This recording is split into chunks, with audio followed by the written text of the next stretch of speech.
സാഹസിക പ്രവർത്തനങ്ങളെ കുറിച്ചാണ് പറയുന്നത്. യോഗി ആദിത്യനാഥ് 3 നരഭോജികളാണ് ഈ രാജ്യത്തുള്ളത്. ഒന്ന് നരേന്ദ്രമോദി. എനിക്ക് ഭയമില്ല, നരഭോജികളെ നരഭോജി എന്ന് വിളിക്കാൻ യാതൊരു ഭയവുമില്ല.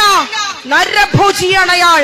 ഈ രാജ്യത്തിലെ ജനതയെ ചുട്ടുകൊന്നുകൊണ്ടിരിക്കുന്ന നരഭോജി നരേന്ദ്രമോദി. ആ നരേന്ദ്രമോദി. രണ്ടാമത്തേത് അമിത്ഷാ. മൂന്നാമത്തേത് യോഗി ആദിത്യനാഥ്. ഈ 3 സംഘപരിവാർ ശക്തികൾ, ഈ 3 പേർ ഈ രാജ്യത്ത് നടപ്പിലാക്കിക്കൊണ്ടിരിക്കുന്ന വംശഹത്യയുടെ ഇരകളായി രാജ്യത്തെ മുസ്ലിങ്ങൾ മാറിക്കൊണ്ടിരിക്കുന്നു എന്നുള്ളതാണ്.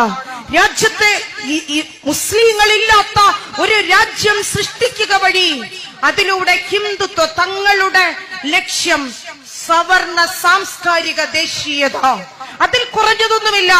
സവർണ സാംസ്കാരിക ദേശീയതയിലേക്ക് ഈ രാജ്യത്തെ കൊണ്ടുപോകുക. അതാണ് യോഗി ആദിത്യനാഥും നരേന്ദ്രമോദിയും ഷായും ചെയ്തുകൊണ്ടിരിക്കുന്നത്. അത് ഈ ഇന്ത്യയിൽ നടപ്പിലാക്കാൻ ഈ രാജ്യത്തെ ജനാധിപത്യ മതേതര വിശ്വാസികൾ അനുവദിക്കില്ല എന്ന് മാത്രമാണ്